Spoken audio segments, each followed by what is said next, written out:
Hey everyone, and welcome to another episode of the AnthroPuzzled podcast. I'm your host, Abby Letzinger, and every 2 weeks we'll explore how anthropologists are forging unique career paths beyond the usual academic sphere. Tune in, get inspired, and start piecing together your own career puzzle within the world of anthropology.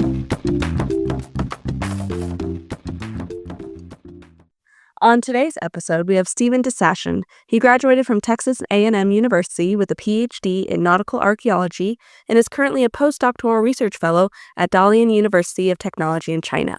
He specializes in Greek and Roman maritime history, naval warfare, and experimental archaeology.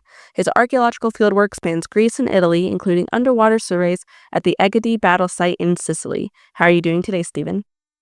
I'm great. Thanks for the introduction. How are you doing? I'm doing great as well. So, what exactly is it that you do, and how is it important and related in regards to anthropology?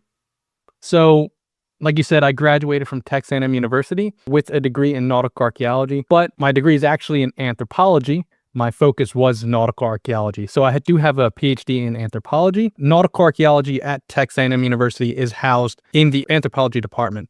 So at Texas A&M, we had terrestrial archaeology, land archaeology, and then nautical underwater archaeology, and we had bioanth, cultural anth. So all the subfields of anthropology you can think of, we had at Texas A&M University. But TAMU, Texas A&M, is special because of the nautical archaeology program. And nautical archaeology is just the study of underwater shipwrecks, right? Part of nautical comes from the Greek word naos, meaning ship. So it's just the study of underwater shipwrecks, which I think is really cool and fun. And within the specialty of nautical archaeology, my focus is on ancient naval warfare. So I study shipbuilding aspects of naval warfare, actual fighting from historical sources, and then I look at iconographic or images of ancient warfare to better understand how the ancients, Greeks and Romans, Egyptians, Carthaginians, conducted warfare at sea and what that can tell us about the human experience. I also specialize in experimental archaeology, where you try to recreate ancient technologies to test them to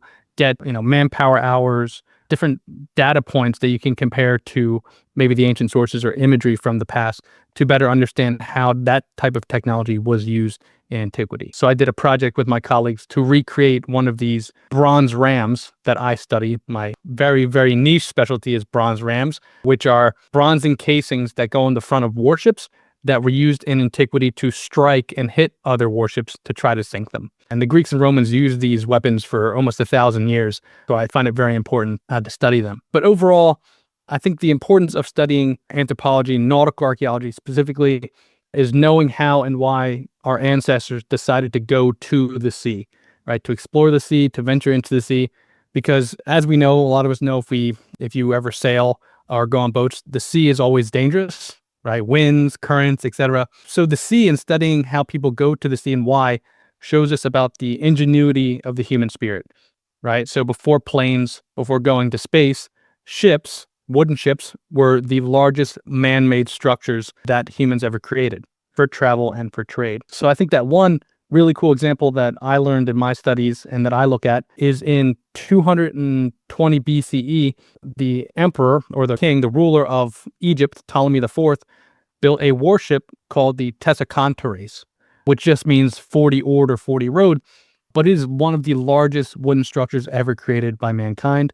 It likely had 4,000 oarsmen, which is 4,000 men on a ship, plus or minus a few hundred, but its size is supposed to be like 120 meters long. So it's a massive ship. And to study why they did this, why build this massive ship that actually is useless, is another thing, right? It's about prestige, it's about masculinity, things like that. So studying ships is not just about ships, it's about what it can tell us about the humans involved in ship construction, shipbuilding. Okay, so statement and then a question. So I have a friend who studied maritime archaeology, and she wrote her thesis on Egyptian ships in general and like how they're symbols of power. So she wrote her entire master's thesis on that. But my question is there a difference between maritime archaeology and nautical archaeology, or is it like same thing, just different words for it? People will make the argument that it's different. So nautical archaeology is specifically, some would argue, I think they're kind of the same, but some would argue that nautical archaeology is just the study of underwater shipwrecks, right? So you're just looking at the ships and how they're built and its cargo, etc., right? You are just like the archaeologist for that ship.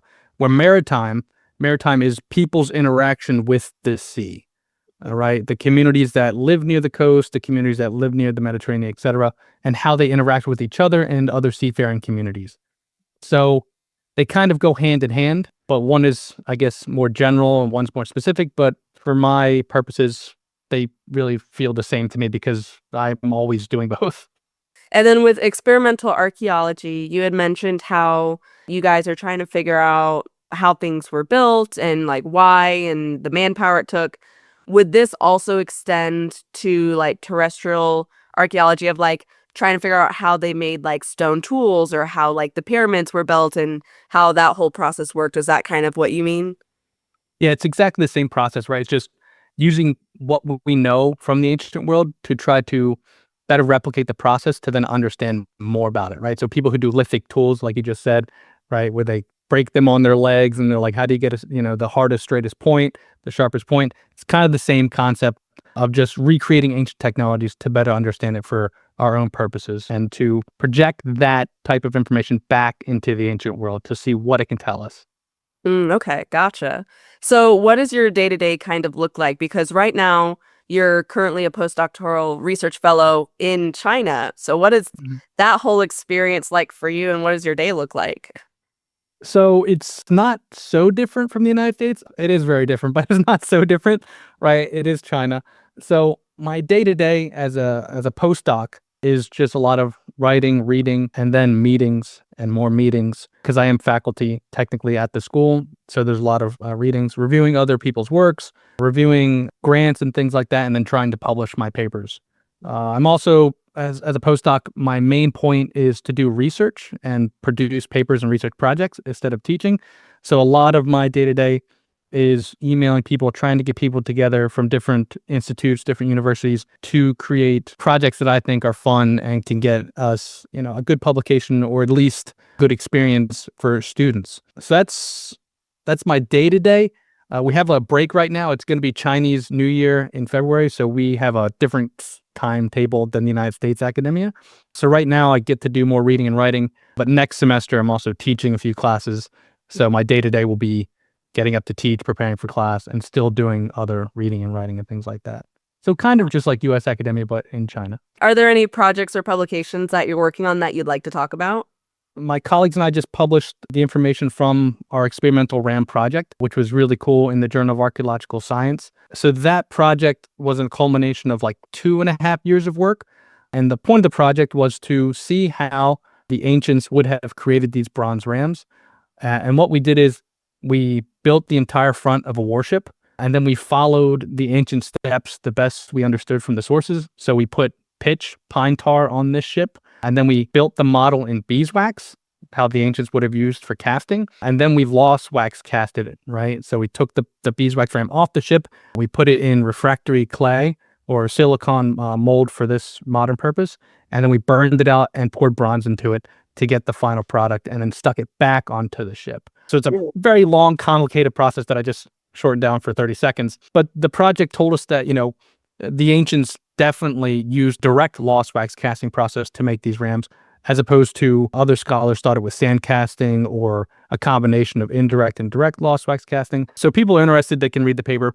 But for my purposes, it was just a fun project that we got really, really good, interesting information about the time, manpower, and materials used to make ancient navies. And this project has been featured in multiple news sources in China, in Russia, in the United States, and UK. So it's been a really fun time talking to all these people about this really interesting and fun project with my colleagues. Now, when you guys are having to use like quote unquote ancient materials, how do you go about obtaining those materials? Do you have to like talk to locals in order to figure out where to find these things? Like, how does that whole process work? So we try to use comparable tools. So like I built my own copper tools. I built my own stone tools that are replicated from the ones we find in archaeology. For like the wood, we tried to use wood species that are similar to those from the Mediterranean and those from antiquity. For the pitch and pine tar, we ordered from, I think it was Finland and Norway, we ordered a few different types of pine tar that were made in the ancient process kind of way. And then for beeswax is kind of similar. Depends on where you're at. It changes in viscosity and color, but beeswax is typically the same everywhere. And then bronze, of course, is just copper and tin, so it's not too complex. So it's technically it's easier than people think. It just takes a lot of thought and investment of time to figure out exactly how to do things like experimental archaeology. Okay. There's this documentary that I watched. It was either on Netflix or Disney Plus, Mm. but it was about building Pharaoh's ships. So they were trying to recreate how one of the ancient pharaoh's ships were built using ancient methods, and that, like you said, like what you understood to be. And the most difficult part for them was finding a day to sail it on whatever body of water they were working near, because they didn't want the seas too rough, that where if they're on this ship and they're like, Yeah. maybe it wasn't sealed properly and it might sink, so we don't want to be far from land. But finding a day where the water wasn't too rough. But it was really interesting to watch, because just learning about the entire process of having to figure out, okay, are there descendants who these traditions have been passed down and know this knowledge? Or are you having to go through like archaeological records to find this, and is everything being translated correctly in a way that we understand? I think that's pretty neat skill to have, to be able to be like, hey, I built this ship like the ancients did. And That's a big thing in like nautical maritime archaeology, is like the reconstruction of ancient ships. Yeah. So you have like a bunch of pharaoh ships that are rebuilt. You have like the famous Kyrenia ships. I think there's like 3 reconstructions, right? So people are really, really interested and invested in these things. And especially for my purposes, in the 1990s and early 2000s, they rebuilt an ancient Greek trireme that has one of these bronze rams that I built on them to figure out how they were rowed. So in Greece, you have an actual trireme, a famous trireme. wow. The fact that so many different cultures have so many different types of ships just Yeah. shows how creative people are, because there's not so much, there's similarities, but they're so different that you can just tell, like, oh, that's from this culture, that's from this culture. And just like the creativity of humans is hmm always astonishing. that connection, right? The seafaring connection. I recently wrote a little post for the Society of Classical Studies, which looks at ancient Greece and ancient China, and looks at, they both had ramming warships, right? Warships used to hit other warships, and they're both created at the same time in the ancient world. There's no direct connection for sure between ancient Greece and China, but you have these 2 types of ramming warships that are invented at the same time. And I just tried to. I'm still working through it with my Chinese colleagues. So what does this mean about human ingenuity, the human experience at sea, and warfare? Why ramming? Why take the chance to throw 200 men at another ship that might kill them or everybody on board? So it's really interesting to look at these kind of things where each culture comes up with its own solution to similar problems. And I think that's the most important part of studying anthropology, is looking at how do all the people across the world solve their issues or their problems and come up with kind of similar solutions in the end. Exactly. Now, what kind of led you into this career path, and how did you get where you are today? So I did my undergrad at Stockton University in South Jersey, the small liberal arts college, and I had a professor there, Dr. David Rosal, who studied ancient Greek language and studied Lord Byron, who is a famous modern Greek Philhellene. So I took ancient Greek classes with him, and he took me to Greece on a study trip to help translate a Greek play. And I fell in love with studying the ancient world. And then after I finished my undergrad, I didn't know what I wanted to do, like a lot of undergrads. So I moved to Florida from New Jersey just to get away and see what the world was like. And I ended up reading a book I picked up one day called The Age of Titans by William Murray. And he happened to be a professor at the University of South Florida. And he talks about ancient naval warfare and the structure of ships and all this cool warfare stuff that, as a young guy, I was really interested in. So I was like, oh, I'll apply to USF to go to work with him. And I got in and I worked with him for 2 years. And working with him really spurred my interest in naval warfare and naval rams and all the things I do now. He was a great mentor and a good friend. And he led me and supported my bid to go to Texas A&M to study nautical archaeology so I could continue to, study these rams and everything that I enjoyed studying with him, but in a PhD level. So it's a very funny story because it stems from reading a book, and I think that's how academic interest should happen. Is you read a book and you like it, and you're like, I could work with this professor, and they happen to be nearby. So I was really lucky. Like what you said, a lot of undergrads, when they go to get their degrees, they might not be 100% sure what they want to get their degrees in. I mean, like, granted, they're like 17, 18-year-olds who haven't even really lived their lives. They've just gotten out of high school. They don't live with their parents anymore, for the most part, for most people. And having to choose a degree that's going to like project what your career path is for the rest of your life, I feel is not a decision you should have to make at 18 years old. But I think that proves a point of reading books and trying new things and getting out there to do things that you haven't experienced before kind of help you decide what it is that you like, what is you don't like, and kind of gets your interest piqued in all these different topics, and that kind of help you find what it is that you want to do. Because like you said, you just read a book and you're like, hey, that's interesting. Maybe I might go study that. And that's kind of like the whole reason for this podcast, is like to give students those opportunities of finding individuals who work in these different career paths that they might not have even thought about or have been told about, and being like, hey, that's actually really interesting. I want to know how they got their position and what they do, because I want to do that. Because I mean, I had one guest who she does ethnographic research for Universal Parks in Florida. So sometimes during her break, she gets to go ride roller coasters if she wants to. You wouldn't think that would be a job, an anthropologist, but it is. But anyways, so for grad school, because you've done grad school in the United States, but now you're like a postdoc in China, what's kind of like the experience like of going to grad school? And do you have any advice for students who might be looking into doing that? I think that for graduate school, overall, I had a really good graduate school experience. I was in graduate school for 7 years. For the humanities, that's like mid-average to get to your PhD, right? So 2 years for my master's degree and 5 years for my PhD. So my advice is that if you're really interested in something, go for it, but you better be really interested in it, because it takes the rest of your 20s to finish and get this degree, right? But if you're interested in it, just go and do it, because, time is going to go by no matter what. So you might as well do something that you love, do something that's fun, and, finish a PhD, because then you'll be a doctor and you'll be able to say that you studied these cool things and you did all this stuff. And in the end, you will find a career path. And I think that's what's important about this podcast and what you do, is that you show people there's different avenues. Academia is not the only way to go, right? And it's a very hard path to follow, but there are other opportunities. So it's like, why not go study? Why not get a PhD? Because you will find a job. It might not be the one that you want, tenured academic professor, but you'll find something that's really interesting, and maybe you'll go riding roller coasters every day. Who knows? Now, with going abroad after going to get your PhD, now, was that kind of just because they had more of what you were looking for your research? Or was it something that you were like, oh, I want to go abroad, I would like to do this as an experience, that kind of stuff? Because I know I always recommend to students, especially if they're getting a degree in anthropology and archaeology, or I mean, honestly, any degree, but specifically those, that you should have, if have the capabilities to do it, go study abroad at some point. Because that's the whole point. We're here to study people and how we're different and all the different cultures. So if someone wanted to go study abroad or do something in another country, do you have any recommendations for what they should look for in regards to doing that kind of stuff?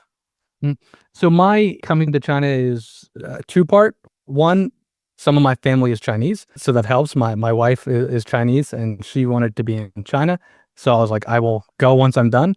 But then, of course, they had this opportunity at DUT, Dalian University of Technology, to be a postdoc and continue my studies. So it's like, oh, I could be with my wife now, instead of trying to get her to stay in the United States, and I can come to China and experience something new. So life is going to pull you in different ways for sure. But I think that coming to China has been really interesting because it shows me a different way of thinking completely, especially for my studies. And that's why you go to study abroad, right? You go to a place that's not like home to not only figure out yourself, but also your field of study. And I think that the part in China is that I have to look at the Greek and Roman world that I study and now look at it from a lens through how they study ancient Chinese history here and do a little bit of a comparative study. And it's been really interesting to see how many people in China are familiar with ancient Chinese history, which is a lot. And ancient Chinese is different from modern Chinese, of course, but majority of students at DUT can read the ancient texts. Not like in the United States, not that many students know Greek and Latin. It's a very specific field. So it's really interesting to see a people and culture who are really more intertwined with the ancient world, right? Because it's the land that they lived on. It's been thousands of years, right? We're from the United States. I'm not a Greek and Roman, right? I'm not an Italian. So there's that kind of interesting cultural connection when you see people who have deep roots in a very specific culture for a very long time. And my advice to students is, if you go to study abroad, try to hang out with the locals, right? Like, don't spend any time with American students overseas. You'll just have an American experience. Go with the locals, go to different restaurants, go to stuff that doesn't look maybe, like a McDonald's, go to something different to experience something really cool. And typically anywhere in the world, people speak a little bit of English. And of course, translators help. So always have your phone charged. When I went abroad, I was in Switzerland, so a majority of the people there speak English. It's only in other countries, kind of when you get to the more rural areas, does it start becoming a little scarce to find individuals who speak English. But I totally agree with what you're saying. Like, if you're going to go study abroad, interact with the locals, interact with other students who are studying abroad that aren't from America. Because it was my first time traveling alone outside of the United States, I did tend to stick with the American students. But when I went on like certain trips, because we were so central in Europe, I got to go visit like France and Prague, England, all that kind of stuff. But with each trip, I was with different students. And like one trip, it was just all my American friends. And then another trip, I was with friends from Singapore and Japan. And those were two totally different experiences because the way they travel was different than how we normally travel as Americans. And so it was two different experiences. And I honestly think I enjoyed it with my friends from Singapore and Japan more because we did so many more things that were cultural in whatever country we were in than when we did with American students. Because I think with my friends from America, we went to Paris and we just did the normal touristy things like Eiffel Tower, Arc de Triomphe, that kind of stuff. We didn't actually go do or try any like really French restaurants. We kind of just stuck with what we knew. But yeah, it can be a really great experience, but you definitely have to get outside of your comfort zone and push yourself a little bit to interact more and kind of just take that risk of, I might want to go ask someone a question and they not speak English. You just have to kind of like brush it off and be like, let me just go ask someone else. It's not the end of the world. Yeah, exactly. Now, by getting an anthropology degree, do you feel that it's kind of helped broaden how you view the world and the perspectives you have on the world?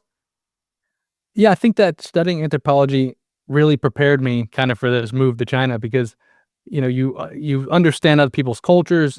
Anthropology gives you patience. It teaches you patience, right? To learn about other people, to understand other people through a different lens that's not your own, right? That creates a lot of patience. And like you just said, when you're out in like rural areas and you're trying to talk to somebody and like you don't know the language or a little bit, it gets really frustrating. But that these people are not like you, or I mean they are like you, but they're different culture. So you have more patience with them.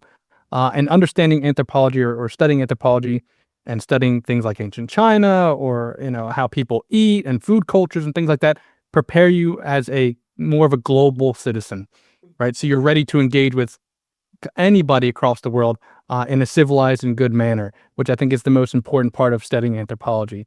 So it really, really did help my move to China because it just made it easier because I knew people across the world are similar and different in a variety of ways, but we can always find common ground through the study of anthropology and things like that.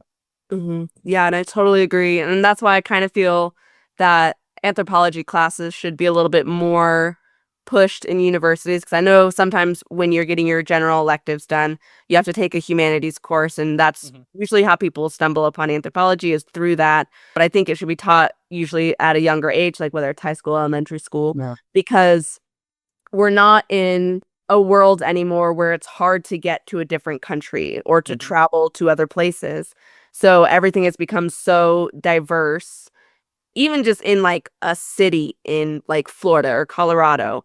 There's so many different diverse peoples. And if you don't know how to interact with them and like understand, like just because they have a different perspective doesn't mean they're wrong. It's going to make life really difficult and frustrating for you because it's like, why can't people understand the way I'm thinking of this? So I think anthropology would be a little bit more beneficial in understanding that being different is okay, being different is good because it gives you a lot more perspectives, a lot more ways to think outside of the box. But in today's times, that's kind of thought as a bad thing. Like, no, they Yeah. must be similar to me.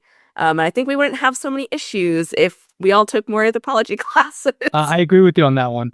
And I think that the world is a big place, but also a very small place, Hmm. right? So it's even if you're in China or if you're in parts of Africa or Europe or South America, that you can always find common ground with somebody because anthropology shows us we're all still human, right? We all sleep, we all eat, we all have needs, right? And those needs are usually the same kinds of needs.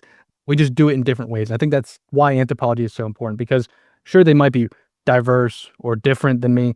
That doesn't make them bad. And that doesn't mean I can't live with them or live near them or, be around them. So I think, like you said, anthropology is very important. It should be taught maybe earlier. Yeah, definitely. Now, before we get to our final 4 questions, is there anything we haven't discussed today that you still wanted to let the listeners know about?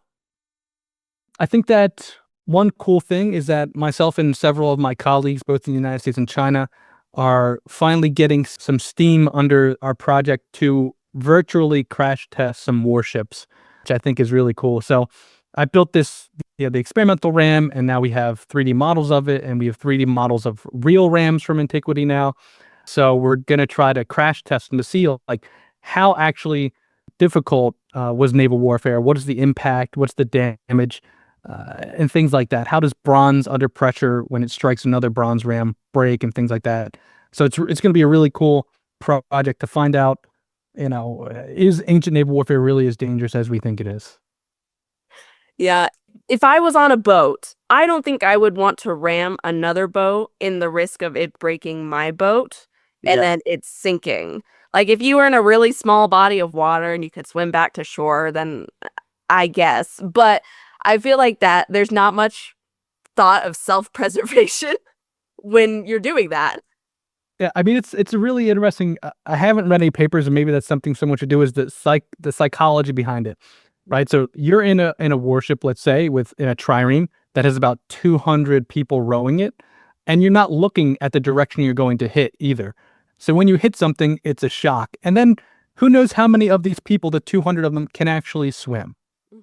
right? We don't know the statistics on how many people in antiquity can actually swim or learned how to swim in, not just lakes or, closed harbors, but the open Mediterranean. So it's really, I mean, it's a dangerous move, and it's really fascinating that people have done this in the past.